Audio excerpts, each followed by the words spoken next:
Shalom gereja Tuhan yang luar biasa. Apa kabarnya Bapak Ibu Saudara-saudari? Luar biasa. Bapak Ibu, hari ini kita datang bukan sebagai orang biasa. Kita datang sebagai orang-orang yang sudah dimenangkan oleh darah Yesus. Amin. Mungkin minggu ini ada peperangan, mungkin ada tantangan. Tapi ingat baik-baik, Allah kita tidak pernah kalah. Dan hari ini kita mau deklarasikan bahwa kemenangan terjadi di Alberta. Amin. Kita mau angkat pujian ini. Kita mau datang menyembah Dia.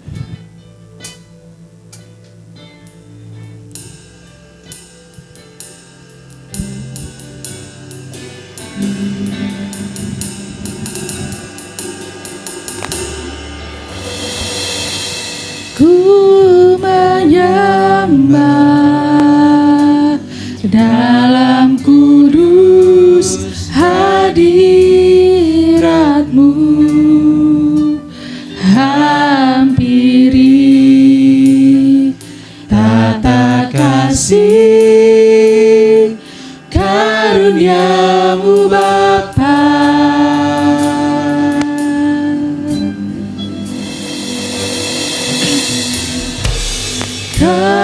Kekuatanku hanya dalam hadirat-Mu, Yesusku, hanya Kaulah segalanya. Kami yakin Tuhan Kau hadir di tempat ini. Ku yakin Kau hadir di sini. Ku rasakan kuasa yang tak terbatas. Ku yakin Kau nyata di sini. Kemenangan terjadi di sini. Mari sembah Dia.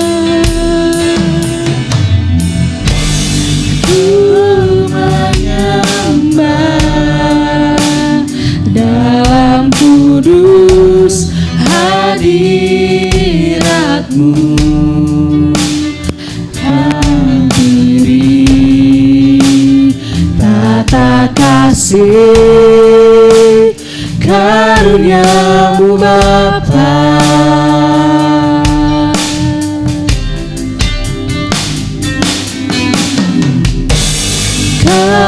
Kekuatanku hanya dalam hadirat-Mu, Yesusku, hanya Kaulah segalanya.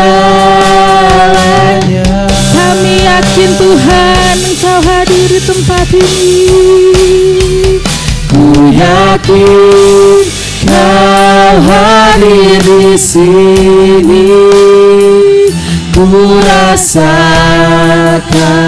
kuasa yang tak terbatas. Ku yakin Kau nyata di sini. Kemenangan terjadi di sini. Ku yakin Kau hadir di sini. Ku rasakan kuasa yang tak terbatas. Ku yakin Kau nyata di sini. Kemenangan. Saya undang Bapak Ibu bangkit berdiri. Kita mau katakan.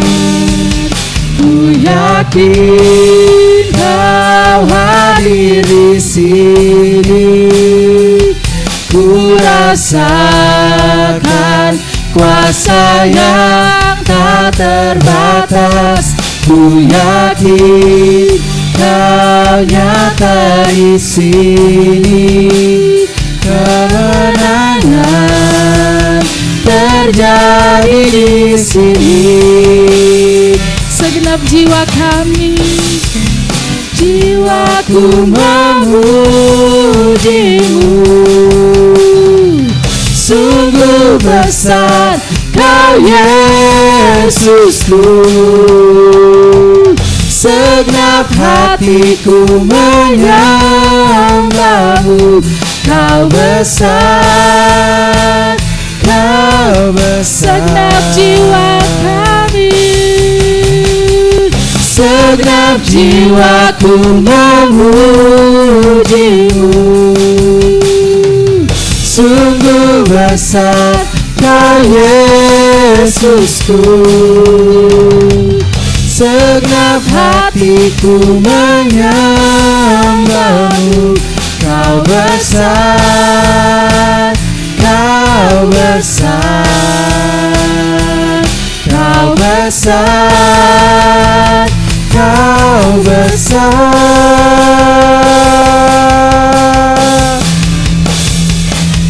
Ku yakin Kau hadir di sini. ya Yesus. Ku rasakan kuasa yang tak terbatas. Ku yakin Kau nyata di sini. Kemenangan terjadi di sini. Ku yakin Kau hadir di sini. Ku rasakan kuasa yang tak terbatas. Ku yakin Kau nyata di sini. Kemenangan terjadi di sini. Kesembuhan Terjadi di sini. Kelepasan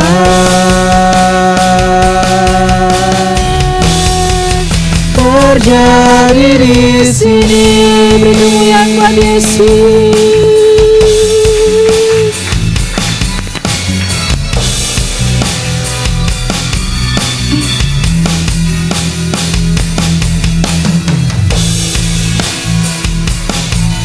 Haleluya, syukur bagimu Yesus. Kemenangan terjadi di sini. Hanya Kau yang layak dan disembah. Haleluya, haleluya. Tinggikan namamu, tiada sepertimu Yesus. Jemaat kami Tuhan, lawat kami Tuhan. Hanya Kau yang layak, terima segala pujian. Haleluya, haleluya. Syukur bagimu Tuhan.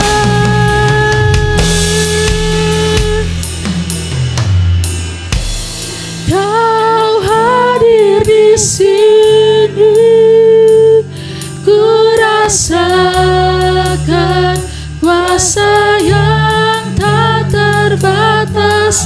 Ku yakin Kau nyata di sini.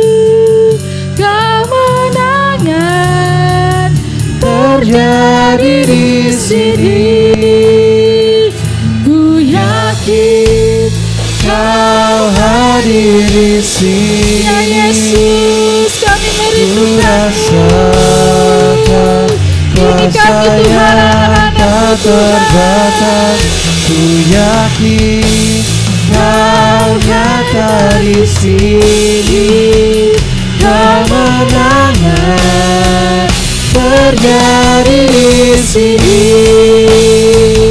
Ku yakin Kau hadir di sini. amin.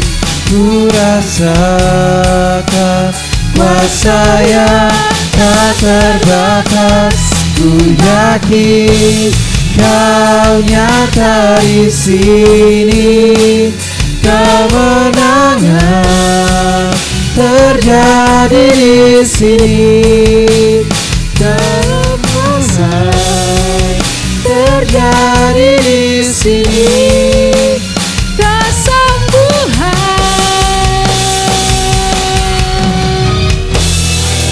terjadi di sini. Yesus, terima kasih Tuhan Yesus. Tuhan, ini kami Tuhan, anak-anak-Mu Tuhan datang beribadah ya Bapa. Terima kasih Tuhan atas anugerah-Mu Tuhan. Kami masih bisa bangun, kami masih bisa beribadah Tuhan di Alberta. Itu semua karena kasih-Mu ya Bapa. Tuhan tolong pimpin ibadah kami Tuhan dari awal hingga akhirnya.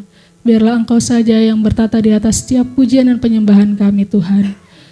Kiranya Tuhan layakkan kami Tuhan. Tuhan, kami juga mau berdoa Tuhan untuk hamba-Mu Tuhan, PDP Paulus yang akan membawakan firman-Mu. Kiranya Tuhan urapi beliau Tuhan, sembunyikan beliau di balik salib-Mu. Biarlah hanya nama-Mu saja yang dimuliakan dan tinggikan. Kami juga mau berdoa untuk saudara-saudari kami yang masih dalam perjalanan.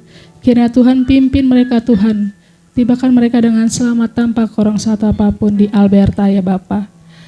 Kami siap untuk memuji dan menyembah-Mu lebih lagi ya Bapa. Hanya di dalam nama Tuhan Yesus, haleluya, amin. Bapak Ibu boleh kasih salam kiri kanannya, katakan Tuhan Yesus mengasihi-mu. Kita mau menari bagi Yesus. Bila Roh Allah ada di dalam kita.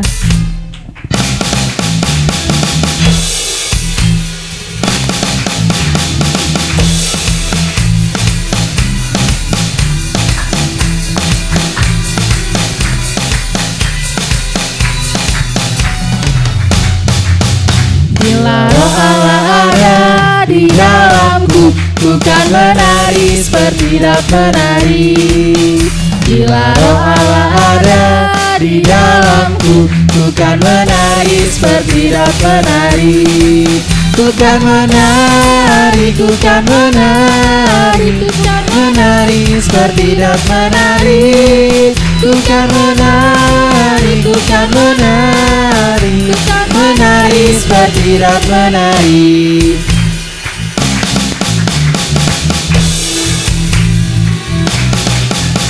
Bila Roh Allah ada di dalamku, bukan menari seperti tidak menari. Bapak Ibu bisa menari? Bila Roh Allah Buat Tuhan, ada di kita mau menari buat Tuhan. menari seperti tidak menari. Bukan menari, bukan menari, menari seperti tidak menari. Bukan menari, bukan menari, menari seperti tidak menari. Bukan menari seperti tidak menari. Bukan menari seperti tidak menari. Amin. Kita mau katakan bahwa Allahku dahsyat, Dia berkuasa. Amin. Dari utara ke selatan, dari barat sampai timur, hanya nama Yesus saja yang kita tinggikan.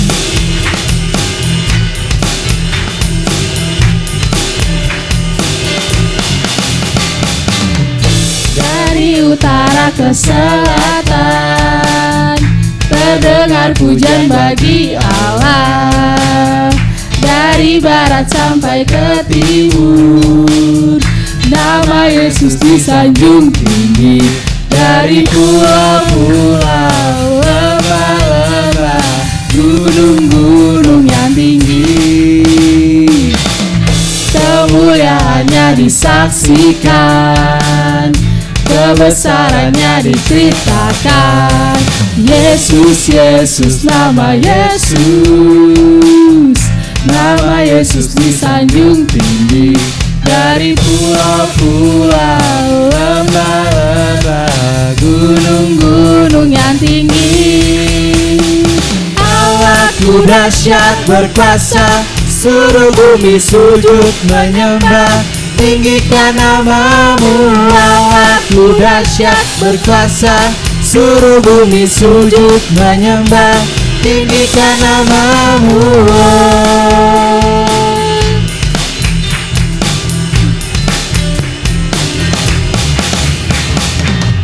Dari utara ke selatan terdengar pujian bagi Allah. Dari barat sampai ke timur nama Yesus disanjung tinggi. Dari pulau-pulau, lembah-lembah, gunung-gunung yang tinggi, kemuliaannya disaksikan, kebesarannya diceritakan. Yesus, Yesus, nama Yesus, nama Yesus disanjung tinggi. Dari pulau-pulau, lembah-lembah, gunung-gunung yang tinggi.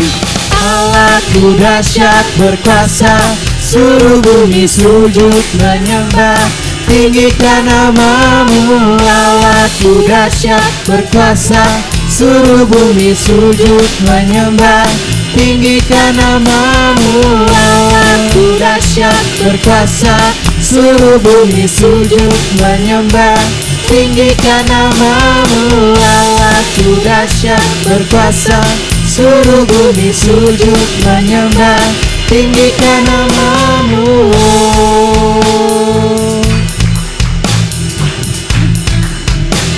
Mari sama-sama kita katakan Bapak Ibu. Dari pulau-pulau, lembah-lembah,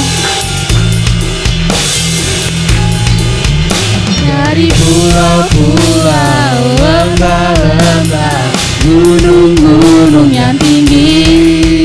Dari pulau-pulau, lembah-lembah, gunung-gunung yang tinggi. Dari pulau-pulau, lembah-lembah, gunung-gunung yang tinggi. Allahku dahsyat berkuasa, suruh bumi sujud menyembah, tinggikan namamu. Allahku dahsyat berkuasa, suruh bumi sujud menyembah, tinggikan namamu. Allahku dahsyat berkuasa, suruh bumi sujud menyembah, tinggikan namamu. Allahku dahsyat berkuasa, suruh bumi sujud menyembah, tinggikan namamu. Tinggikan namamu,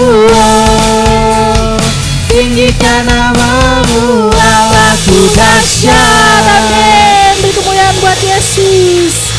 Kita mau angkat pujian satu lagi. Kita mau katakan bahwa ajaibkah Tuhan.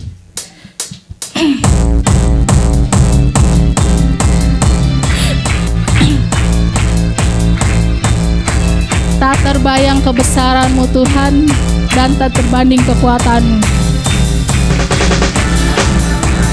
Kebesaran-Mu dan tak terbanding kekuatan-Mu Tuhan, Kau megah bagiku. Segenap jiwa dan pengharapan telah ku serahkan untuk rencana-Mu Tuhan. Kau Raja atasku, hanya Kau yang layak ditinggikan.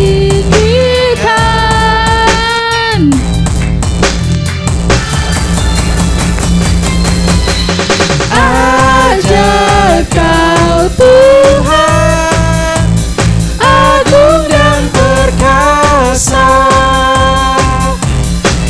Sumber kemenanganku, layak berkuasa, meminta selamanya. Yesus Kaulah Raja mulia. Amin.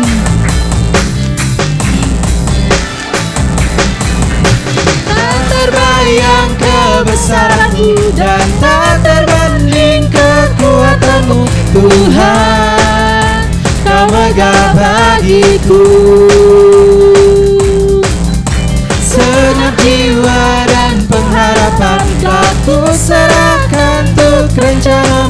Tuhan, Kau Raja atasku. Hanya Kau yang layak ditinggikan. Ajaib Kau Tuhan, ajaib Kau Tuhan, agung dan perkasa. Kau sumber kemenanganku, layak berkuasa, memerintah selamanya. Yesus Kaulah Raja mulia. ajaib Kau Tuhan, Agung dan perkasa, Kau sumber kemenanganku, layak berkuasa, memerintah selamanya. Yesus Kaulah Raja mulia.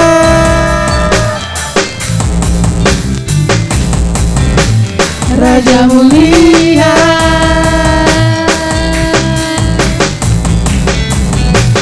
Raja mulia. Amin. Beri kemuliaan buat Yesus. Silakan duduk Bapak Ibu.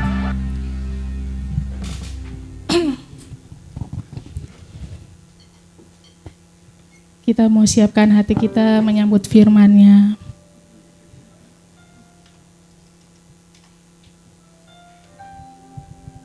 Mari siapkan hati kita, biarlah hati kita boleh menjadi tanah yang subur. Biar firman yang disampaikan tidak berlalu dengan sia-sia.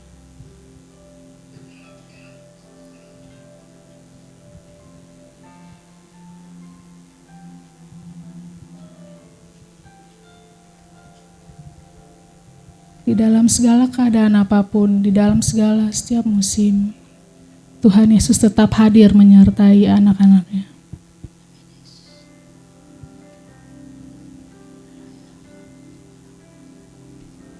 Kita mau angkat pujian ini bahwa sekali Yesus, selamanya Yesus.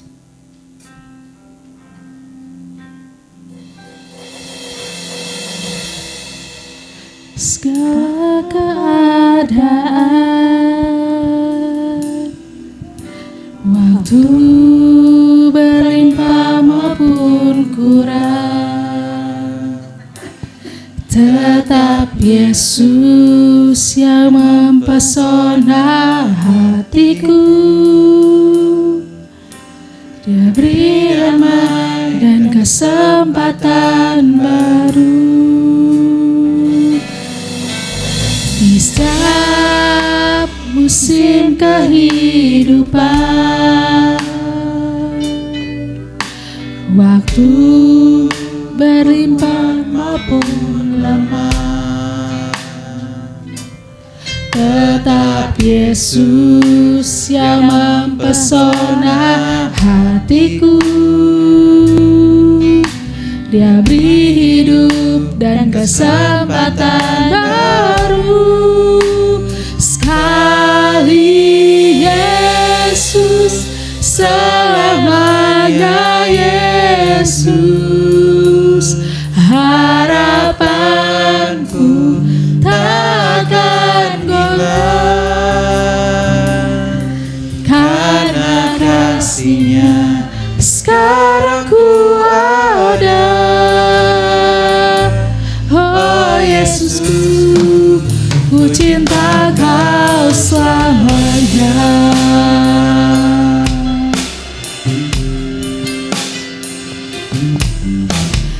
Dalam segala keadaan, waktu berlimpah maupun kurang, tetap Yesus yang mempesona hatiku. Dia beri damai dan kesempatan baru. Di setiap musim kehidupan, waktu ku kuat maupun lemah, tetap Yesus yang mempesona hatiku. Dia beri hidup dan kesempatan baru. Sekali Yesus, selamanya Yesus. Harapanku takkan hilang, karena kasih-Nya sekarang ku ada. Oh Yesusku, ku cinta Kau selamanya. Mari nyatakan iman Bapak Ibu. Selamanya Yesus, harapanku takkan hilang, karena kasih-Nya sekarang ku ada. Oh Yesusku, ku cinta Kau selamanya. Jemaat Alberta saja naikkan pujian. Sekali Yesus, selamanya Yesus. Harapanku takkan hilang, karena kasih-Nya sekarang ku ada. Oh Yesusku, ku cinta Kau selamanya. Yesus, selamanya Yesus. Saya undang Bapak Ibu bangkit berdiri kembali. Takkan hilang, karena kasih-Nya sekarang ku ada. Oh Yesusku, ku cinta Kau selamanya. Ini pernyataan iman kami Tuhan. Yesus, selamanya Yesus. Harapanku takkan hilang, karena kasih-Nya sekarang ku ada.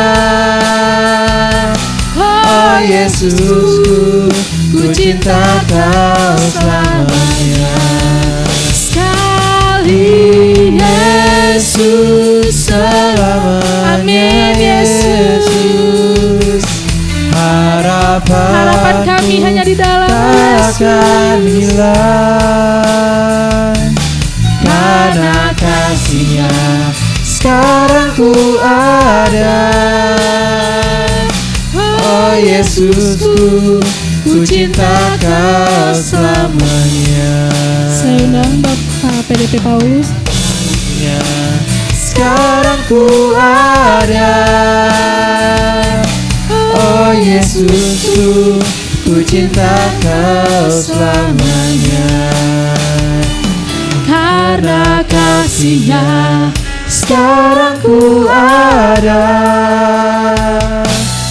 Oh Yesusku, ku cinta Kau selamanya. Ya Tuhan, terima kasih ya Tuhan. Harapan kami hanya kepada Engkau saja.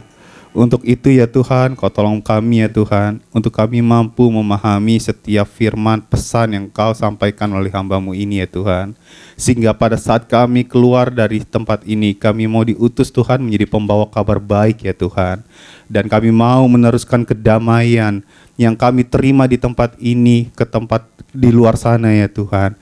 Dan nama-Mu dimuliakan di luar sana. Terima kasih ya Tuhan Yesus Kristus, segala kemuliaan hanya bagi-Mu saja. Kau tolong pimpin hamba-Mu ya Tuhan. Kau pakai Tuhan dengan lebih lagi ya Tuhan, sehingga hanya Engkau yang berbicara langsung di tempat ini. Amin. Terima kasih ya Bapak. Sebentar kami mau mendengarkan firman-Mu, Kau tolong berikan kami juga ya Tuhan, telinga seorang murid ya Tuhan, sehingga kami mampu mendengarkan setiap firman dengan baik. Di dalam nama Yesus Kristus kami sudah berdoa dan kami sungguh mengucap syukur. Yang percaya katakan amin. Silakan duduk Bapak Ibu Saudara. Ya, selamat pagi semuanya. Ya. Oke, nampaknya hari ini ada dress code merah-merah ya. Saya sebenarnya agak lupa. Kalau besok 17-an gitu. Karena merasa tak merdeka ya. Aldo besok kerja ya Do ya? Iya. Oke, sama Do, aku juga kerja tuh. Oke. Ya saudara, hari ini saya mau kasih judul The Crack of Ego. 2 bulan yang lalu kita sedang membahas tentang Simpson ya saudara ya. Tentang Simpson. Bagaimana kasih karunia Allah begitu luar biasa kepada satu pribadi ya Bapak Ibu Saudara, lalu kemudian melahirkan seorang anak bernama Simpson. Nah, lalu kemudian Simpson yang dipenuhi dengan anugerah, kuasa, kasih karunia ini Bapak Ibu Saudara, pada akhirnya menggunakan kasih karunia itu, kuasa dari Tuhan itu dengan cara yang tidak seharusnya, yang jelas bertentangan dengan firman Tuhan. Untuk itulah kelanjutan ini dari kitab Hakim-Hakim 14, Bapak Ibu semua boleh sambil menyiapkannya. Hakim-Hakim 14 itu kita akan membahas tentang the crack of ego atau retakan-retakan ego atau bisa dikatakan retakan-retakan dosa ya, supaya kita bisa merdeka dari dosa. Ya, Bapak Ibu Saudara, sebelum saya masuk lebih jauh, saya mau nanya dulu dong ya supaya kita bisa relate banget gitu. Siapa di sini yang di rumahnya atau sering menggunakan alat tersebut? Yaitu siapa yang di sini punya tumbler, Bapak Ibu? Siapa yang punya tumbler? Oke, terima kasih ya. Nah, tumbler zaman sekarang itu bukan barang yang asing lagi ya. Kita kayaknya kalau Bapak Ibu bekerja di sebuah perusahaan, itu salah satu merchandise kali ya. Atau kita pergi kemana jadi souvenir dan seterusnya gitu ya. Alberta belum ada ya? Oke, nanti kali ya, bisa diusulin itu. Nah, Bapak Ibu Saudara, tumbler itu menjadi sebuah, kalau saya sendiri kayak udah banyak gitu di rumah ya. Karena merchandise dari event satu, event ke lainnya, itu kayak banyak gitu ya. Bicara tentang hal ini Saudara ya, ternyata tumbler ini memiliki status sosial yang sangat berbeda ya. Dari yang puluhan ribu sampai yang jutaan bahkan gitu ya. Nah, saya punya seorang kenalan satu kali kayak gitu ya, dia cerita sama saya gitu ya. Tumblernya itu jatuh. Anyway, ini bukan tumbler yang puluhan ribu ya, yang satunya lagi tuh. Nah, waktu jatuh dia ngerasa marah gitu ya, dia kesel gitu ya. Karena wadah minumnya itu terjatuh dan menurut dia tergores gitu sehingga itu melukai dirinya dan dia marah di situ Bapak Ibu. Nah, saudara, sebenarnya yang terluka, yang tersenggol itu bukan tumblernya, tapi egonya Bapak Ibu Saudara. Karena dia merasa gue udah nabung nih ya, karena memang dia nabung untuk bisa membeli tumbler tersebut dan tidak ada yang salah dengan hal itu ya tentunya. Dia udah tabung dan akhirnya bisa beli tumbler itu. Wah, seneng sekali gitu.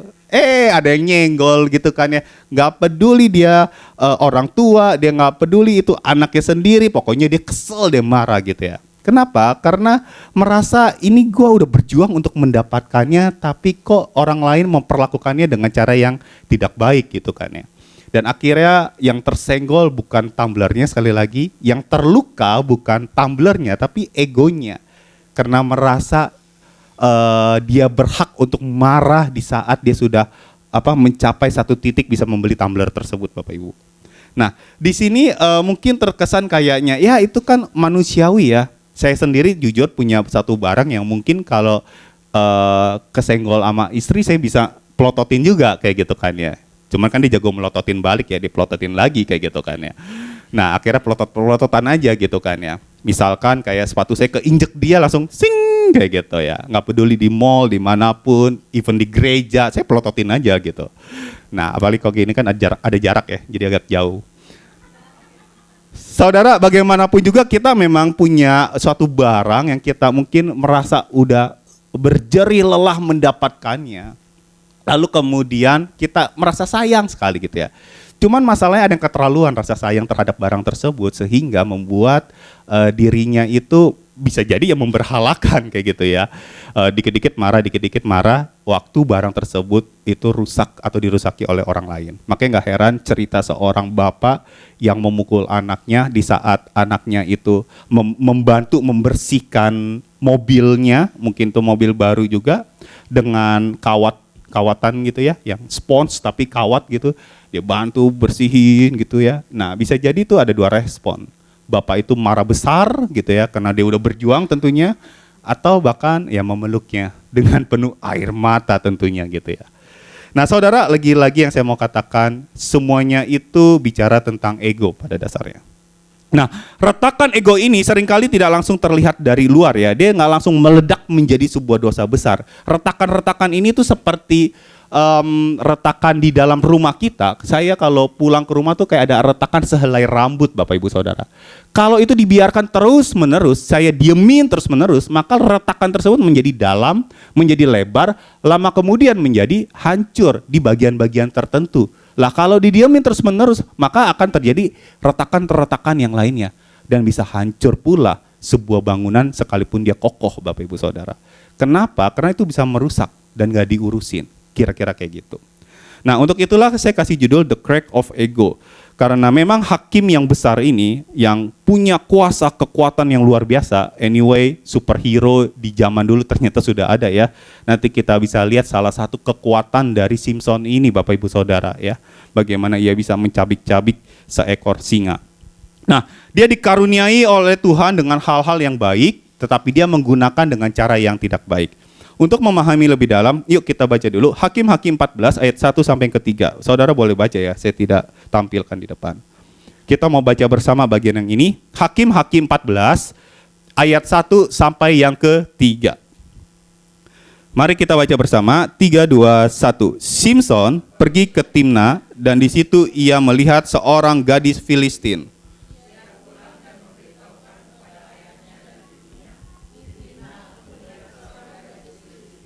Tolong ambillah dia menjadi istriku.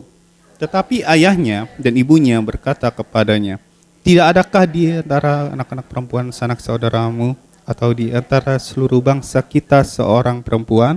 Bersediakah engkau pergi mengambil istri dari orang Filistin, orang-orang yang tidak bersunat itu? Tetapi jawab Simpson kepada ayahnya, ambillah dia bagiku sebab dia disukai mataku. Baik, terima kasih. Segitu dulu ya saudara ya. Jadi sebelum kita bahas ayat ini, saya ingin menjelaskan bagaimana psikologi modern menjelaskan bagaimana kita bisa mengambil sebuah keputusan. Boleh tolong slide-nya?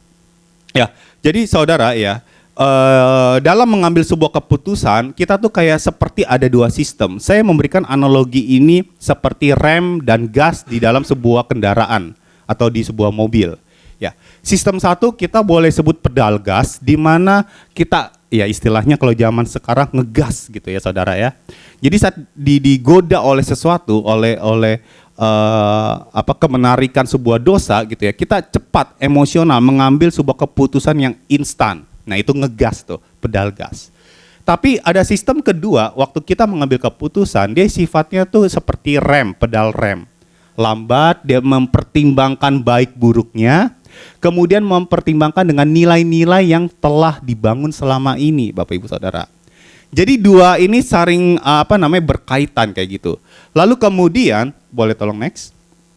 Di saat godaan itu datang, lalu kita mengambil tombol gas itu atau pedal gas, Bapak Ibu Saudara, maka seringkali kita waktu Roh Kudus mengingatkan kepada kita menekan tombol snooze, Bapak Ibu, ya. Lalu mencari alasan-alasan rasionalisasi. Nah ini alasan-alasan pembenar ya, mencari alasan-alasan pembenar. Udahlah sekali ini aja, udahlah Tuhan pasti ngerti lah, nggak apa-apa lah, bohong-bohong dikit nggak apa-apa lah. Tuhan pasti paham keadaan seperti ini, seperti itu ya saudara ya. Nah jadi ini yang ada di dalam pemikiran kita waktu kita mencari sebuah keputusan, dan dua hal ini persis seperti apa yang dialami oleh Simpson. Kita kembali kepada Hakim-Hakim 14 ayat 1 sampai 3 tadi ya saudara. Boleh tolong next. Ya. Jadi untuk poin pertama saya mau kasih judul ini The Invisible Crack, The Invisible Crack. Retakan yang tidak terlihat atau mungkin hanya sehelai rambut. Jadi ada 3 hal fatal yang dilakukan oleh Simson di dalam mengambil sebuah keputusan, saudara ya. Pertama, dia mulai kompromi dengan melihat. Di ayat 1 tadi kan dikatakan Simson pergi ke Timna. Apa itu Timna? Timna wilayah musuh. Itu orang-orang Filistin, Bapak Ibu Saudara ya. Udah jelas itu wilayah musuh dan dia juga tahu. Tapi dia secara intensional dia datang ke tempat itu. Lalu tergoda dengan seorang wanita di situ ya. Tidak disebutkan kan namanya. Oke, dia melihat seorang gadis Filistin. Dan kejatuhan Simson dimulai dari penglihatannya lebih dulu, Bapak Ibu Saudara. Dia pikir, menarik. Kemudian langsunglah dia minta menikah gitu ya kepada bapak ibunya. Nah, ini yang disebut dengan pedal gas tadi ya. Dia mengambil sebuah keputusan yang instan gitu ya. Untuk untuk kepuasan instan, Bapak Ibu Saudara. Lalu yang kedua, kita boleh lihat di ayat 2 sampai 3 tadi, sebenarnya dia sedang menolak otoritas orang tua dan hukum Tuhan di sini. Nah, orang tua Simson itu mencoba ingetin dia. Hei Simson, lu ngapain ngambil istri dari orang yang gak bersunat itu? Ngapain ngambil istri dari orang Filistin itu? Ngapain ngambil istri dari mereka yang jelas-jelas dilarang dalam firman Tuhan? Dan di titik ini, orang tua Simson itu sedang berfungsi sebagai pedal rem untuk memberi waktu kepada Simson. Ayo pikir, pakai otak lo, pikir. Kamu ini, saudara jangan lupa ya, status Simson adalah seorang nazir Allah. Dia punya misi di mana dia harus menjadi kontras visual antara orang percaya dengan orang tidak percaya. Makanya orang tuanya ini tahu banget tentang nazir Allah ini, karena kan mereka yang dijanjikan oleh Tuhan kan tentang kelahiran Simson kan, Bapak Ibu Saudara. Nah, untuk itu dia jagain banget nih Simson. Untuk itu di sini makanya dia bilang, Simson, ya dipikir ya. Nih kau akan menikah dengan orang Filistin. Hati-hati, orang kafir bagi orang Israel di saat itu. Dan itu tertulis di dalam kitab Ulangan 7 ayat 3 sampai 4. Saudara boleh sambil lihat, kita nggak akan baca ya. Nah, di sini sebenarnya sekali lagi orang tua Simson mencoba mengajak berpikir dengan logis, mengembalikan dia kepada nilai-nilai kebenaran yang seharusnya dia jalani, yang seharusnya dia ikuti. Tapi sayang, sistem pertama yaitu nafsunya, emosinya itu jauh lebih menguasai. Akhirnya dia pikir baik, akhirnya diambillah itu. Dan yang ketiga, dia mengutamakan egonya lebih dari apapun. Itu ada di ayat 3, saudara ya. Kenapa? Karena dalam bahasa aslinya ditulis gini. Kihi yashra be'enai. Artinya, sebab dia disukai mataku, sebab dia benar di mata saya. Saudara perhatikan kata benar ini ya. Hakim-hakim, ya secara logika aja deh, namanya hakim, itu kan menentukan apa yang benar dan apa yang salah. Dan menurut dia, ini benar di mata saya. Jangan lupa nih nazir Allah. Saudara paham ya, berarti dia sedang menggunakan identitas nazir Allahnya hanya demi kepentingan pribadi. Hanya untuk kepuasan nafsunya semata, saudara. Dan di sini dia bilang, setiap orang, sebab dia benar di mata saya. Dan kalimat ini mirip dengan kitab Hakim-Hakim di pasal yang terakhir. Karena di ayat itu, di pasal 21 ayat 25 dikatakan, setiap orang berbuat apa yang benar menurut pandangannya sendiri. Dan di sini Simson sedang mencari alasan-alasan pembenar, rasionalisasi.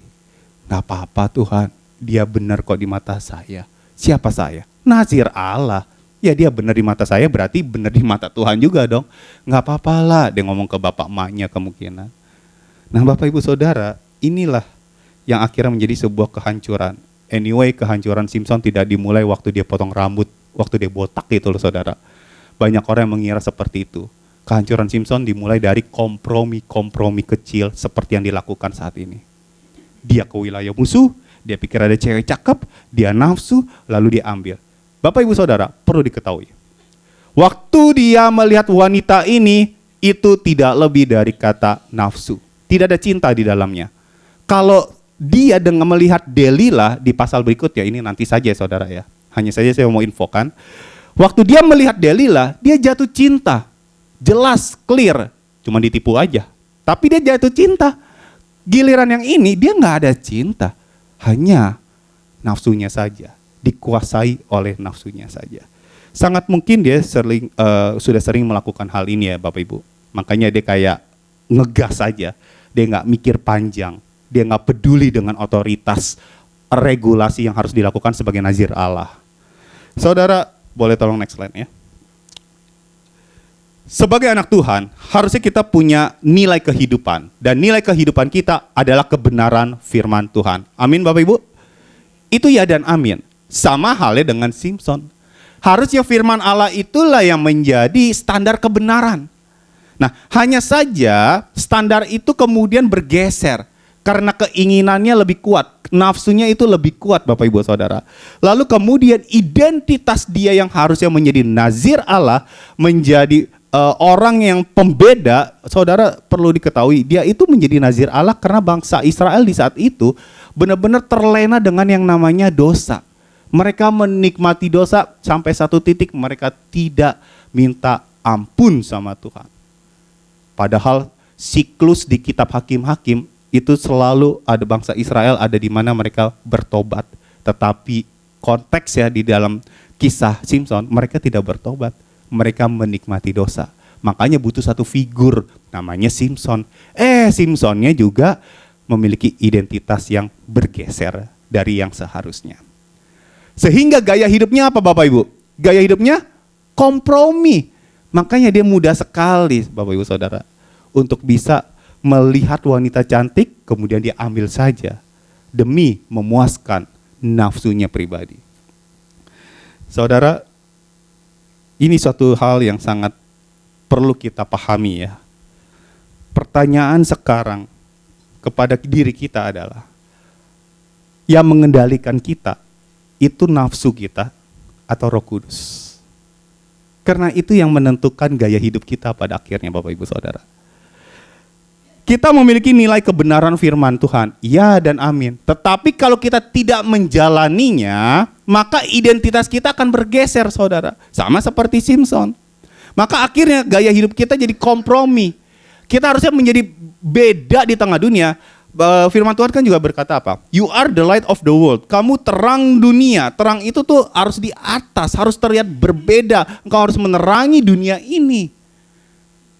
Tapi nyatanya seringkali kita masih terlena dengan nikmatnya dunia. Sehingga kita gak ada bedanya dengan orang di luar sana. Yang penting gue berbuat baik aja lah. Yang penting gue gak ngebunuh, gue gak berzina. That's enough. Kita hanya berpikir seperti itu. Padahal kita harusnya menjadi sebuah pribadi yang lebih daripada itu saudara. Saya mau cerita sedikit ya saudara ya. Satu kali beberapa tahun yang lalu di sekolah saya itu biasanya ada pengawas dari dinas pendidikan Bapak Ibu. Sebenarnya semua sekolah itu ada pengawas dari dinas pendidikan, apalagi model sekolah swasta di mana tempat saya bekerja Bapak Ibu. Oke. Nah, umumnya kalau mereka datang dia mengawasi sekolah gitu ya. Ya memang kerjaannya kan mengawasi apakah semuanya sudah berjalan dengan baik, apakah ada guru-guru yang berbuat amoral kayak gitu. Nah dia ngecekin tuh Bapak Ibu, dia keliling sekolah-sekolah gitu. Waktu awal pertama kali menjadi saya kepala sekolah gitu, saya coba nanya-nanya gitu ya ke sekolah-sekolah sekeliling kayak gitu ya, ke kepala sekolah yang lain gitu ya. Saya tanya IPK, Penabur, saya tanya Pelita, semuanya lah pokoknya yang di sekeliling saya, karena di daerah situ cukup banyak sekolah saudara ya. Nah pertanyaan saya cuma sederhana, waktu orang itu datang, kita perlu ngasih nggak sih? Ya, saudara nggak perlu saya lanjuti, saudara nangkep apa maksud saya lah ya. Karena kita sedang berada di negara yang seperti ini, kayak gitu ya. Yang apa-apa harus set, kayak gitu. Biar set, gitu ya saudara ya. Nah, itu yang membuat saya kebingungan. Ya. Waktu itu menjadi awal pertama kepala sekolah gitu ya. Dan akhirnya ada yang bilang, ya saya ngasih gitu ya. Kemudian akhirnya saya coba belajar gitu ya juga, saya coba tanya pimpinan dan lain sebagainya. Yuk kita coba belajar untuk tidak memberi gitu kan ya. Akhirnya ya udah sampai detik ini saya berusaha untuk tidak memberi. Ya paling beli makanan aja lah kayak gitu ya kalau mereka datang gitu. Kira-kira seperti itu. Kenapa saya berani bertindak seperti itu? Karena ada satu role model yang terngiang-ngiang di pikiran saya Bapak Ibu Saudara. Sekian tahun yang lalu sebelum saya menjadi kepala sekolah, ada seorang pengawas datang ke sekolah kami Dan seperti biasa, kepala sekolah sebelumnya memberikan sejumlah barang, enggak lah ya, sejumlah uang kayak gitu ya. Tapi waktu diberikan, apa yang dikatakan? Dia menolak loh Bapak Ibu. Terima kasih. Waktu dia menolak, itu saya kagum. Tapi alasan dia menolak, itu membuat saya lebih kagum Bapak Ibu. Dan membuat saya belajar untuk memiliki integritas yang baik. Karena alasan dia menolak, terima kasih ya Bapak Ibu, gaji saya sudah cukup. Saya mikir, gila ya, di tengah dunia, di Indonesia yang begini gitu, lalu kemudian ada satu pribadi yang berkata, terima kasih ya gaji saya sudah cukup. Saudara bayangnya ya, itu di depan mata, itu sah-sah aja kok, dia terima mah sah-sah aja Bapak Ibu Saudara. Tapi dia berani berkata, terima kasih gaji saya sudah cukup. Saudara bayangin ya, satu hari nanti saudara keluar gitu, ada yang ngasih saudara nih duit kayak gitu kan ya. Terus misalkan itu Diakon Stefanus gitu, terus Diakon Stefanus berkata, terima kasih ya, tapi kali ini gaji saya kurang nih. Sat gitu. Saya rasa sulit Bapak Ibu Saudara ya, sulit bagaimanapun juga. Tapi orang itu membuat saya, ayo dong punya integritas dong. Di tengah dunia yang carut marut seperti ini kayak gitu. Anak Tuhan harusnya kayak gitu Bapak Ibu. Anak Tuhan harusnya seperti itu. Dan dia ngajarin kepada kami pada saat itu. Ayo berbuat yang baik, ayo pikirkan integritasmu dan seterusnya dan seterusnya. Dan dia ternyata nggak cuma ngomong, dia ngelakuin hal itu. Sayangnya beliau sudah dikirim ke Jakarta Pusat gitu ya. Dan saya bersama dengan orang yang berbeda. Tapi hal tersebut membuat saya berperilaku sebagaimana seharusnya. Bukan karena dia pada ujung-ujungnya, tapi karena Tuhan Bapak Ibu. Karena Tuhan yang ada di dalam hidup kita, yang harusnya kita memiliki integritas yang baik. Untuk itu mari kita punya dasar kebenaran firman yang utuh, yang holistik. Sehingga kita memiliki identitas anak Tuhan tuh bukan sekedar di gereja doang. Bukan karena engkau Kristen lalu engkau tiap minggu ke gereja, bukan karena itu saudara. Tapi karena engkau memang perilaku mencerminkan Kristus di dalam kehidupanmu sehari-hari. Dan gaya hidupmu menjadi pribadi yang luar biasa. Amin Bapak Ibu Saudara, yang tidak kompromi seperti Simson. Lalu yang kedua, saudara ternyata crack ini, retakan ini semakin lama semakin dalam Bapak Ibu Saudara. The deepening crack, yang saya kasih judul di poin kedua ini ya. Kita baca dulu yuk. Hakim-Hakim 14 ayat 5 sampai 9. Ayat 5 sampai 9 kita baca bersama ya. 3, 2, 1. Lalu pergilah Simson beserta ayahnya dan ibunya ke Timna. Ketika mereka sampai ke kebun-kebun anggur di Timna, maka seekor singa muda mendatangi Simson dengan mengaum.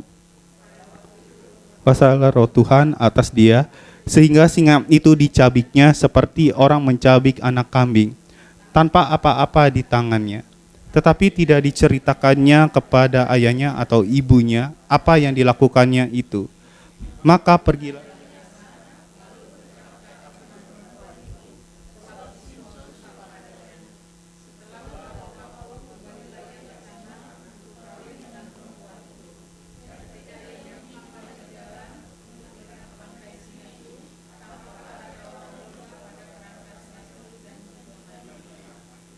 Dikeruknya madu itu ke dalam tangannya dan sambil memakannya ia berjalan terus. Kemudian pergilah ia kepada ayahnya dan ibunya dan memberikannya juga kepada mereka. Lalu mereka memakannya. Tetapi tidak diceritakannya kepada mereka bahwa madu itu dikeruknya dari kerangka singa. Saudara berhenti dulu sampai situ, terima kasih. Saudara ternyata retakan ini makin lama makin dalam.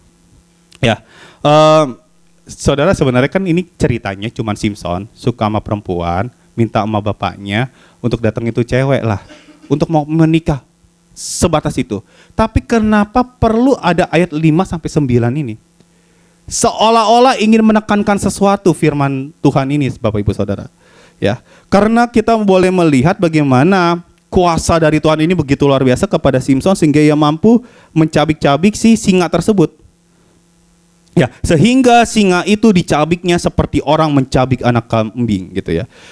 Mau menegaskan, firman Tuhan mau menegaskan betapa kuatnya Simson itu, betapa luar biasanya Simson itu ya. Saya sih ketemu singa aduh nggak usah singa ya, anjing gede aja kayaknya saya juga menghindar Bapak Ibu Saudara ya. Apalagi singa gitu ya. Makanya saya juga kagum kalau ngeliatin kayak gini. Daud apalagi ya, kalau ketemu beruang, singa, dia kejar Bapak Ibu ya. Kalau kita mah mendingan lari ya, kita mah cari aman gitu. Karena hari Minggu kan mau ke gereja juga gitu kan ya. Nah saudara, tapi Simson nggak gitu. Simson tuh menghadapinya dan dicabik-cabik saudara ya. Saya pikir tadinya ini cerita yang mau menunjukkan betapa luar biasanya kekuatan Simson. Tapi justru betapa rapuhnya Simson terlihat dari kisah ini. Karena waktu itu akhirnya dia pergi mau menikah, setelah mencabik-cabik singa ini ya saudara ya. Akhirnya dia kembali ke jalan tersebut, dikatakan di ayat 8 dia menyimpang Bapak Ibu Saudara. Dia menyimpang dari jalan tersebut, lalu kemudian dia sengaja ke tempat itu, dia lihat ada singa udah jadi kerangka ya saudara ya, tadi katakan. Tampaklah ada kawanan lebah pada kerangka singa itu. Dan kalau ada lebah maka ada madu. Diambil madu, dinikmatilah madu itu saudara. Boleh tolong next slide. Kalau ini dialami oleh orang biasa, yaitu menemukan madu di dalam bangkai singa, ini happy saudara, keberuntungan. Tapi bagi Simson ini adalah ujian kekudusan yang fatal. Makanya tadi saya tekankan lebih dulu, jangan lupa dia ini seorang Nazir Allah. Salah satu regulasinya ada di Bilangan 6 ayat 6. Saudara boleh cek di situ ya nanti. Mereka atau Nazir itu tidak boleh menyentuh bangkai atau apapun yang sifatnya najis di hadapan Tuhan. Nggak boleh saudara ya. Kenapa sih harus ada aturan seperti ini? Untuk menjadi pembeda. Itu aja alasannya.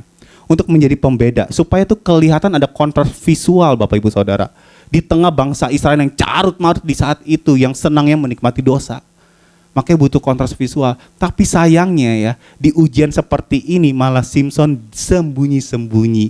Kembali ke tempat itu, diambillah, dia nikmatilah madu itu.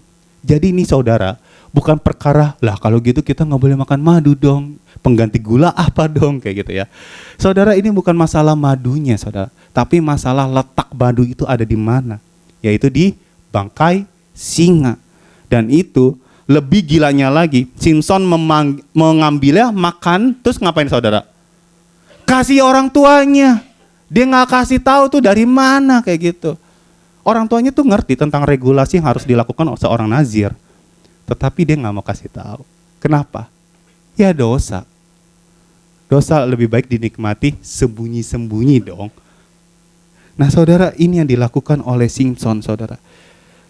Seorang penafsir Timothy Keller mengatakan dan menjelaskan bahwa bangkai singa ini itu adalah gambaran dari dosa rahasia.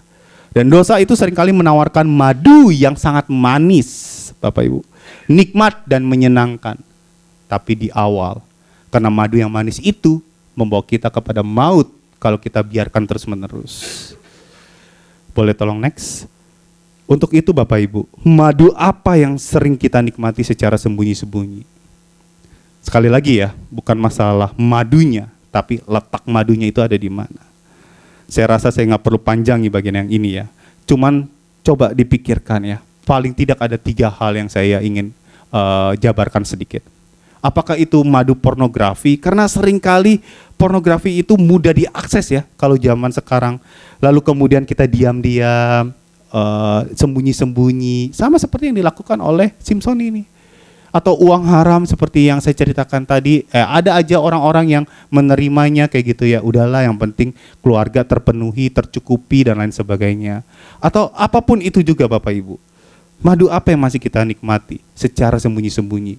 Kita pikir Tuhan gak tahu, tapi nyatanya Tuhan sangat tahu tentang apa yang kita kerjakan. Untuk itu mari kita juga datang kepadanya untuk bertobat Bapak Ibu.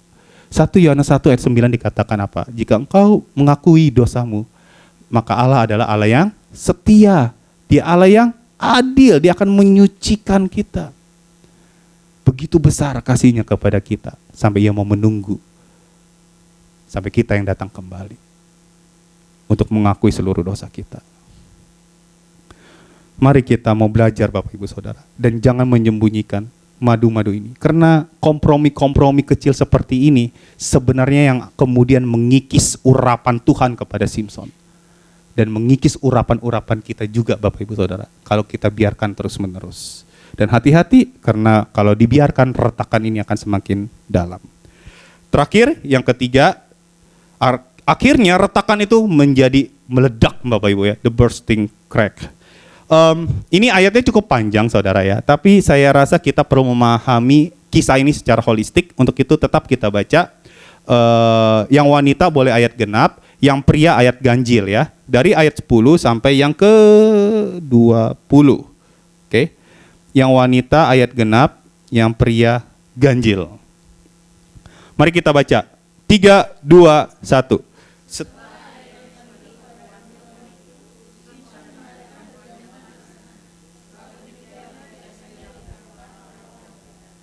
Ketika mereka melihat dia, dipilihlah 30 orang kawan untuk menemani dia.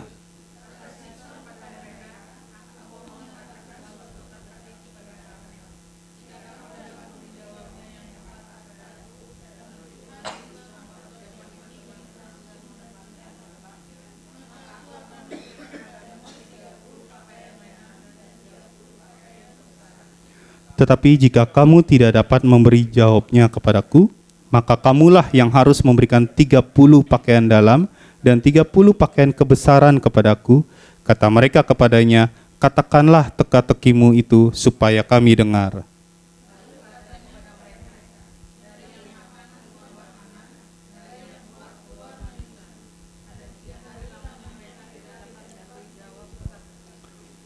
Pada hari ketujuh, berkatalah mereka, bujuklah suamimu supaya diberitahukannya kepada kami jawab teka-teki itu.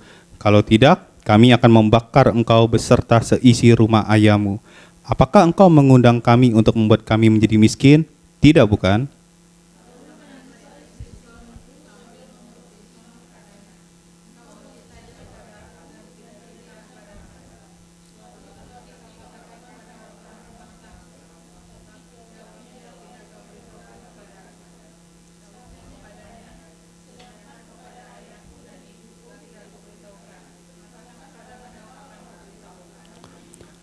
Tetapi istrinya itu menangis di sampingnya selama ke7 hari mereka mengadakan perjamuan itu.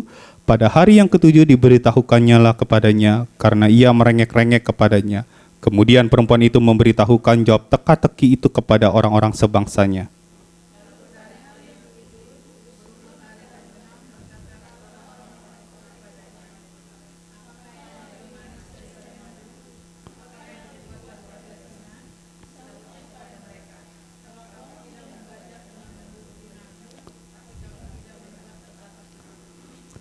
Maka berkuasalah roh Tuhan atas dia. Lalu pergilah ia ke Askelon dan dibunuhnya 30 orang di sana. Diambilnya lah pakaian mereka dan diberikannya pakaian-pakaian kebesaran itu kepada orang-orang yang dapat memberi jawab teka-teki itu. Tetapi amarahnya masih juga bernyala-nyala, lalu pulanglah ia ke rumah ayahnya.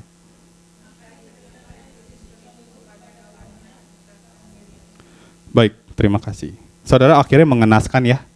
Kalau saudara bayangin itu sangat-sangat mengenaskan ya saudara ya. Boleh tolong Aldo, tolong iringin dok. Thank you. Ini sebuah pesta pernikahan yang harusnya penuh dengan sukacita seperti yang kita alami minggu lalu ya. Pernikahan Andreas dan Amel kayak gitu kan ya. Cuman bedanya ini best man-nya ada 30 nih. Kemarin Aldo doang, tapi dia mewakili 30 orang. Berarti nanti kamu mesti cari best man 30 dok. Nah saudara, kalau kita baca ya di ayat 10 sampai 20, pernikahan ini harusnya jadi momen yang penuh dengan sukacita ya. Oke. Sakral, kudus di hadapan Tuhan. Apalagi ini konteksnya Simpson ya. Nazir Allah saudara ya. Mungkin dia ngundangin relasi-relasi dari gereja A, gereja B, gereja C gitu kan ya. Dan lain sebagainya. Tapi ternyata ini menjadi sebuah momen, sebuah arena pertempuran ego, manipulasi, bahkan pertumpahan darah, dan berakhir dengan kisah yang mengenaskan. Semua kekacauan ini dimulai ketika Simpson membuat pesta pernikahan selama 7 hari itu saudara. Kemudian sampai perlu dia mau melemparkan sebuah teka-teki kayak gitu ya. Buah apa yang bikin enak misalkan gitu ya. Ya dijawab, pada kelepasan doang barusan ya. Saya nggak tahu jawabannya saudara. Ya sebenarnya sampai perlu si Simpson ini karena memang dia memiliki intelektual yang tinggi, Bapak Ibu. Teka-teki di sini tuh nggak kayak kita yang sekarang ya, untuk lucu-lucuan gitu ya. Buah apa yang seperti apa kayak gitu kan? Nggak kayak gitu, saudara. Tapi memang untuk merangsang pemikiran, cara orang berpikir di saat itu. Makanya si Simpson merasa pinter, akhirnya dia lemparlah teka-teki itu. Tapi sayangnya akhirnya pernikahan itu sama sekali tidak ada kata cinta. Murni gengsi, harga diri, ego semata. Saudara perhatikan bagaimana kompetisi ego ini bergulir. Pertama, orang Filistin, ya, mereka dilempar teka-teki. Wah, kita mesti jawab nih biar kelihatan pinter. Kadang-kadang kita juga gitu ya. Kalau dilempar teka-teki, mau dia lucu, mau apa, jayus, pengen banget kita jawab gitu kan ya. Sampai cari di internet, chat GPT gitu. Betul ya Niko ya? Kayaknya sering ya. Oke. Nah saudara, itu yang dilakukan oleh orang Filistin. Akhirnya dia takut kalah, lalu dia mengancam. Ngancamnya sampai mau ngebunuh lagi. Hei, istri Simpson, karena gak ada namanya ya. Bujuklah suamimu, kalau enggak kami akan membakar engkau beserta seisi rumah ayahmu. Saudara bayangin gara-gara teka-teki ya. Makanya jangan teka-teki deh kita ya, jangan tebak-tebakan gitu. Gara-gara teka-teki, orang Filistin pengen ngebunuh Bapak Ibu Saudara. Ego mereka tersenggol. Karena mereka pengen kelihatan pintar juga secara intelektual. Pengen bisa ngejawab, saudara ya. Saudara pikir ini hal sederhana, tapi seringkali kita melakukan perkara-perkara seperti ini, saudara ya. Akhirnya apa? Wah, istri Simpson pusing juga dong ditanyain. Sang istri ketakutan dong, ancamannya bunuh soalnya kan. Akhirnya sang istri ketakutan dan dia menangis di depan Simpson selama 7 hari penuh. Akhirnya dia menuduh, pakai manipulasi ala wanita. Engkau benci saja kepadaku dan tidak cinta kepadaku. Lo bilangnya sayang sama gue, lo bilangnya cinta sama gue. Masa kayak ginian aja gak mau kasih tahu sih, kayak gitu ya. Itu yang dilakukan oleh wanita Timna tersebut, saudara ya. Dia memakai manipulasi emosional. Dia lakukan itu. Makanya saudara, gak ada cinta di sini. Lalu kemudian apa yang dilakukan Simpson? Egonya langsung meledak. Alkitab berkata apa? Maka menyalalah amarahnya. Egonya yang sangat tinggi membuat Simpson pergi membunuh 30 orang Askelon. Perhatikan saudara, orang Askelon ini adalah orang Filistin juga. Dia rela pergi ke Askelon, tempatnya cukup jauh dari tempat pernikahan tersebut. Kenapa orang Askelon? Karena ini orang-orang berada, orang-orang kaya yang memang memiliki pakaian tersebut. Tapi Simpson gak cuma gebukin itu orang, tapi Simpson ngebunuhin demi memuaskan egonya. Untuk menutupi rasa malunya Bapak Ibu Saudara. Di depan orang-orang Filistin, di depan istrinya sendiri. Akhirnya dia rebut pakaian itu, kemudian dia buang, dia lempar ke orang Filistin tersebut. Ke basement-basementnya sendiri, saudara. So bayangin ya, dia lemparkan baju-baju berdarah itu. Dan akhirnya dia pulang ke rumah ayahnya. Dengan hati yang penuh kepahitan. Dan akhirnya pernikahannya batal. Istrinya malah diberikan kepada kawannya sendiri. Saudara bayangin, memang otoritas tertinggi itu adalah orang tua sebenarnya ya. Apalagi konteksnya ini kan belum sah kelihatannya ya. Sehingga si wanita ini masih milik punya bapaknya. Dan bapaknya kasih ke pria lain. Pernikahan harusnya menjadi sebuah hal, acara yang kudus, yang sakral di hadapan Tuhan. Akhirnya menjadi hancur. Semata-mata apa? Pemuasan ego. Pemuasan ego saudara. Orang Filistin, istri Simpson, bahkan Simpson itu sendiri saudara. Dia ngerasa harus menang, ngerasa harus menutupi rasa malunya. Sampai dia harus ngebunuh orang. Demi pemuasan ego. Saudara, di mana ada keegoisan, di mana ada kepentingan diri sendiri, di situ pasti ada kehancuran. Bukan saya yang ngomong, firman Tuhan yang ngomong. Di mana ada kepentingan diri sendiri, pasti ada kehancuran. Pasti itu saudara. Kenapa ego bisa jadi berhala di zaman sekarang? Karena di dalam hati kita, ada berhala lain yang mengikutinya. Apa itu? Rasa ingin dihargai lebih. Makanya ada barang kesenggol dikit jatuh, langsung dia marah. Kemudian ada haus akan pengakuan, Bapak Ibu. Kita merasa harga diri kita ditentukan oleh seberapa benar pendapat kita dan seberapa hebat orang lain menghormati kita. Nah, berhala-berhala ini Bapak Ibu Saudara, yang kemudian bisa menghancurkan kita kalau kita diamkan terus-menerus.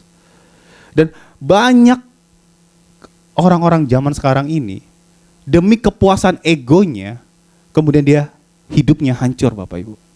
Saya pernah melihat seorang kakak adik, adu pendapat tentang teologinya, adu debat tentang teologi. Yang satu merasa benar, yang satu merasa benar, dan akhirnya nggak ada yang benar karena berantem di depan keluarganya sendiri. Saya pernah melihat seorang rekan kerja, anggaplah rekan kerja A, yang satu rekan kerja B, dua-duanya debat, dua-duanya merasa dirinya benar. Hancur Bapak Ibu Saudara. Dan mohon maaf, saya pernah juga melihat ada suami dan istri merasa dirinya benar. Aku benar, aku benar. Akhirnya apa? Hampir hancur. Untung gak hancur beneran. Seringkali kita masih memuaskan diri kita dengan ego. Pendapat gue nih yang paling benar, pendapat gue yang paling benar. Dan akhirnya itu yang kita usung. Dan ego itu menjadi tahta di hati kita. Saudara, ketika ego menjadi Tuhan atas hidup kita, maka saat ego itu terluka sedikit saja, respon otomatis kita adalah amarah yang meledak-ledak, ada dendam, dan kepahitan yang menghancurkan hubungan. Untuk itu kita perlu belajar hari ini saudara. Coba cek ego kita. Masih nggak kita seperti itu di dalam relasi kita dengan teman, dengan rekan kerja, dengan keluarga. Saya waktu pembinaan pranikah, baik Rindu Siska, Andreas Amel, saya sering ingatkan mereka kepada, ayo jangan sampai engkau mengandalkan egomu masing-masing. Tapi di satu sisi saya juga harus belajar dengan istri saya. Supaya apa? Supaya pernikahan kami pun juga bisa jadi teladan bagi orang lain. Nah saudara, di luar sana itu butuh jawaban. Di luar sana itu mereka melihat banyak sekali pernikahan-pernikahan yang hancur saudara ya. Keluarga-keluarga yang hancur. Hanya karena apa? Karena ingin memuaskan egonya saja. Untuk itu kita anak Tuhan harusnya jadi jawaban bagi dunia. Engkau datang ke gereja hari Minggu bukan untuk dirimu, tapi untuk juga orang lain. Kita bisa berkarya lewat apapun juga, tapi kita juga bisa berkarya lewat teladan hidup kita. Paling enggak hal sederhana yang bisa kita lakukan sekarang, jangan merasa benar lah. Coba kita pakai pedal rem, pikir logis jika engkau sedang beradu pendapat dengan orang lain. Karena jangan sampai keegoisanmu menghancurkan relasimu. Karena memang pemuasan ego ujungnya hanyalah kehancuran.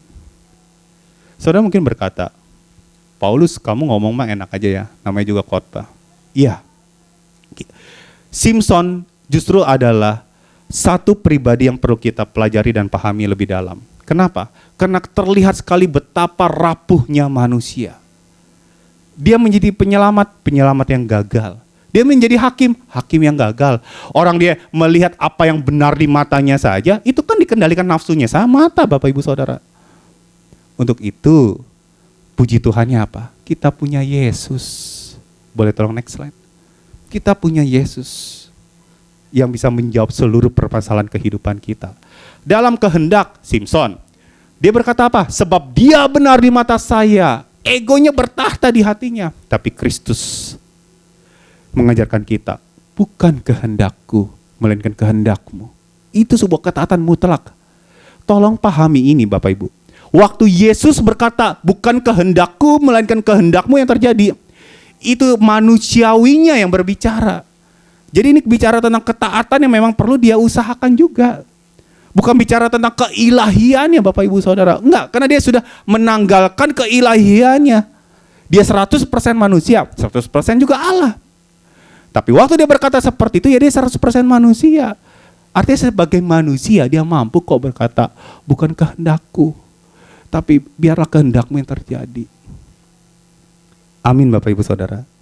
Dalam harga diri, Simpson mengorbankan orang lain demi menutupi rasa malunya. Dia bunuh orang-orang Askelon itu. Tapi Kristus mengajarkan kita apa? Dia rela dipermalukan demi memberi kita jubah kebenaran. Dia rela disalib, dipermalukan sedemikian rupa Bapak Ibu Saudara. Telanjang begitu rupa. dipermalukan begitu rupa. Dalam hal kehancuran, Simson hancur karena retakan egonya sendiri. Tapi Kristus rela diremukkan untuk memulihkan retakan-retakan dosa kita. Ia ada untuk saudara. Saya tahu untuk menjadi pribadi, menjadi anak Tuhan, itu gak mudah. Tapi yang saya tahu, kita punya Tuhan yang luar biasa. Yang memampukan kita. Kita harus lepas dari dosa kita.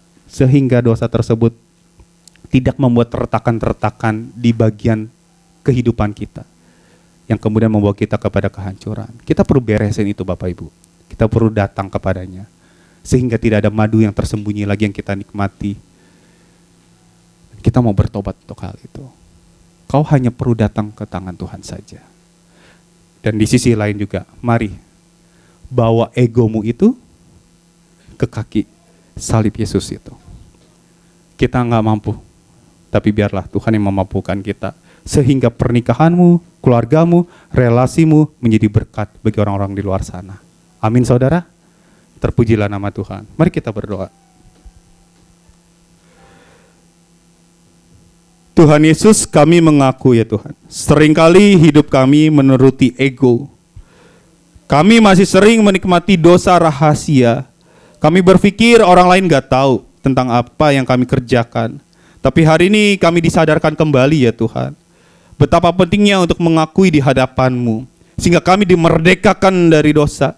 Bukan hanya karena ini firman Tuhan yang disampaikan semata, tapi kami mau praktikkan dalam kehidupan kami sehari-hari ya Bapa.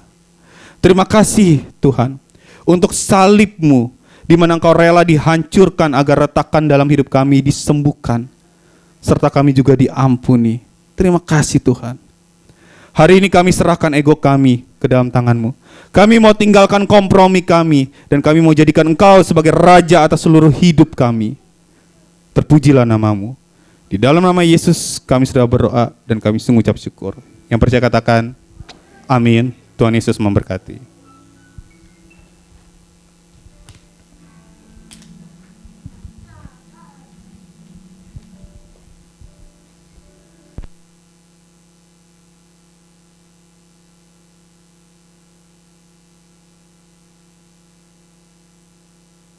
Jemaat Alberta diberkati oleh firman Tuhan.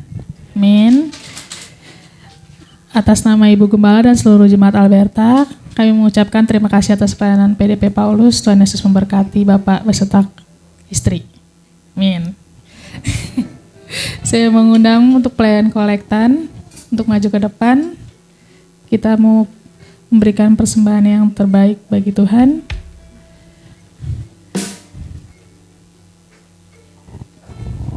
Ya, tolong dengan kasih untuk Ibu Wiwin untuk doa persembahan. Bapak, kami mengucap syukur ya Tuhan buat siang hari ini Tuhan, untuk kami bisa beribadah ya Tuhan. Dan terima kasih untuk berkat firman-Mu ya Tuhan, biarlah firman menjadi rema bagi kehidupan kami sehari-hari ya Bapak. Terima kasih Tuhan Yesus, kami kesempatan untuk beri persembahan, biarlah Kau sucikan, kuduskan persembahan ini biar menjadi berkat buat tempat ini, dan Kau berkati kedua hamba-Mu yang melayani dengan berkat yang khusus. Terima kasih ya Bapa, dalam nama Yesus Tuhan, haleluya, amin. Amin.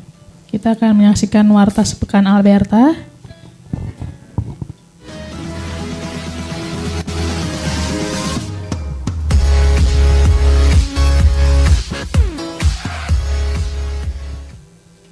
Keluarga besar GBI Alberta mengucapkan terima kasih kepada PDP Paulus Igunata Sutejo yang telah menyampaikan firman Tuhan dalam kebaktian umum hari ini. Tuhan Yesus memberkati keluarga dan pelayanan Bapak. Terima kasih juga kepada semua pelayan yang telah setia melayani dalam kebaktian umum hari ini. Tuhan Yesus memberkati dengan bonus khusus. Kaum wanita diundang untuk hadir dalam kebaktian kaum wanita Alberta, Selasa 18 Agustus 2026, acara kebersamaan. Mari bergabung bersama kami dalam benteng doa GBI Alberta, setiap hari Jumat pukul 10 pagi. Bukan hanya bagi jemaat saja, tetapi terbuka bagi umum. Mari ajak keluarga, saudara, dan teman untuk saling menguatkan dalam doa. Kaum muda diajak untuk hadir dalam komunitas Alberta Youth Team. Sabtu 22 Agustus 2026 pukul 6 sore. Acara sharing kelompok. Seluruh jemaat diundang untuk hadir dalam kebaktian umum GBI Alberta, Minggu 23 Agustus 2026 pukul 8 pagi. Firman Tuhan akan disampaikan oleh PDM Wiwi Karta Elia. Ibadah sekolah minggu di kelas lantai 3 bersamaan dengan kebaktian umum. Diharapkan para orang tua dapat membawa anak-anaknya saat beribadah, supaya anak-anak juga dapat mengikuti sekolah minggu. Jemaat Alberta tetap satukan hati berdoa bagi gereja kita Alberta dan bangsa negara kita setiap malam, pukul 9 malam. Mari luangkan waktu berdoa agar pemulihan terjadi bagi gereja kita Alberta dan NKRI. Terus ingatkan keluarga, saudara, tetangga, dan siapapun untuk beribadah bersama di GBI Alberta. Mari ikuti kegiatan gereja GBI Alberta melalui warta yang dikirimkan di WA Group. Untuk para pelayan, mohon memperhatikan jadwal pelayanannya.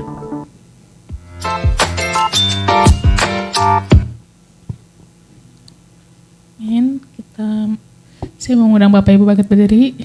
Kita mau angkat pujian. Kiranya Tuhan memberkati.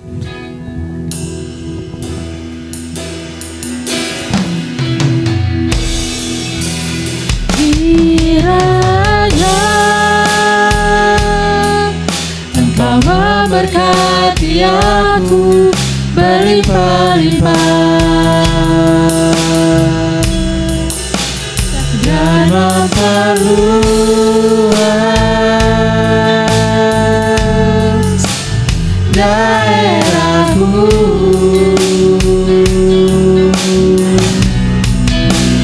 Dan kiranya tanganmu menyertai aku dan melindungi aku daripada malapetaka, sehingga kesakitan tidak menimpa aku.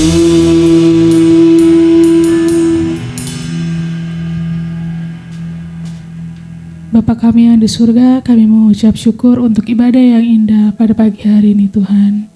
Terima kasih untuk hadirat-Mu, untuk pujian, penyembahan, dan firman yang sudah kami terima.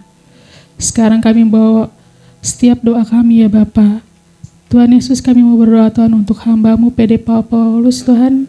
Kiranya Tuhan yang urapi beliau Tuhan. Biar firman yang disampaikan tidak berlalu dengan sia-sia ya Bapa. Tuhan yang tahu Tuhan setiap kerinduan, cita-citanya beserta dengan istri ya Bapa. Tuhan yang sertai Tuhan. Kami juga berdoa Tuhan untuk Ibu Gembala kami Tuhan. Terima kasih Tuhan kalau beliau sudah hadir di Alberta ya Bapa. Kiranya Tuhan yang memberikan kesehatan, kekuatan Tuhan. Kami juga berdoa Tuhan untuk jemaat-Mu yang sudah hadir pagi hari ini Tuhan.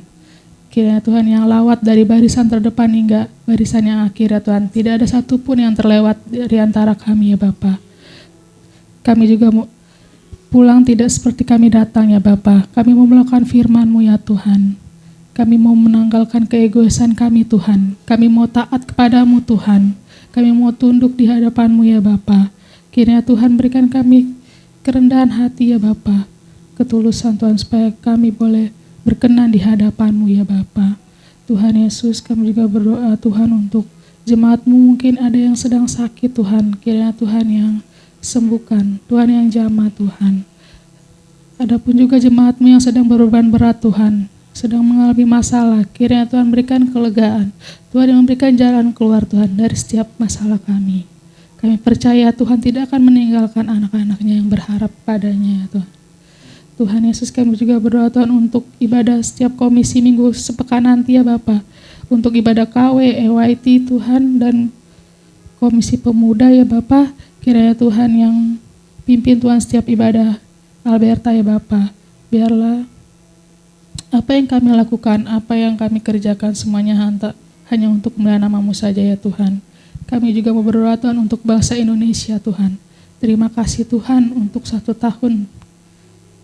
Besok kami akan merayakan ulang tahun Indonesia Bapa. Terima kasih atas penyertaan-Mu Tuhan selama setahun ini ya Bapa. Begitu banyak masalah Tuhan di dalam bangsa kami. Dalam perekonomian ada bencana juga ya Bapa di NTT dan di Nias ya Tuhan. Kiranya Tuhan turunkan belas kasihan-Mu Tuhan kepada kami Tuhan, anak-anak-Mu di Indonesia ini ya Bapa. Kiranya tangan Tuhan tidak kurang panjang untuk menolong anak-anak-Mu yang berseru ya Bapa. Terima kasih Tuhan Yesus. Kami juga ingin pulang Tuhan. Kiranya Tuhan pimpin kami dalam perjalanan kami, tibakan kami di rumah kami dengan selamat tanpa kurang satu apapun. Terima kasih Tuhan Yesus yang baik, hanya dalam nama Tuhan Yesus kami sudah berdoa. Tuhan Yesus, terima kasih atas karya keselamatanmu yang sempurna di kayu salib. Terima kasih ya Tuhan, kami yang gak layak ini dilayakkan ya Tuhan. Terima kasih untuk kasih karunia-Mu. Untuk itu kami memohon, utuslah kami ya Tuhan, hari ini sebagai pembawa kabar baik di luar sana. Dan biarlah Tuhan kasih-Mu terpancar melalui tutur kata kami, lewat perbuatan kami, sehingga apa yang kami kerjakan menjadi dampak di luar sana. Terpujilah nama-Mu yang maha tinggi. Untuk itu Bapak Ibu Saudara, mari arahkanlah hatimu kepada Tuhan dan terimalah berkat-Nya. Kiranya Allah sumber pengharapan memenuhi kamu dengan segala sukacita dan damai sejahtera dalam imanmu oleh kuasa Roh Kudus. Dan kiranya kasih karunia Kristus menyertaimu dari hari ini sampai selama-lamanya. Dalam nama Yesus kami sudah berdoa dan kami sungguh mengucap syukur. Amin. Kiranya Engkau memberkati aku berlimpah-limpah dan memperluas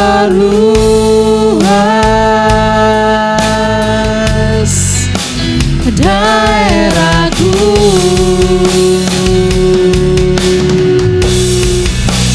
dan kiranya tangan-Mu menyertai aku dan melindungi aku daripada malapetaka, sehingga kesakitan tidak menimpa aku. Amin. Selamat hari Minggu Jemaat Alberta. Tuhan Yesus memberkati. Sampai jumpa minggu depan.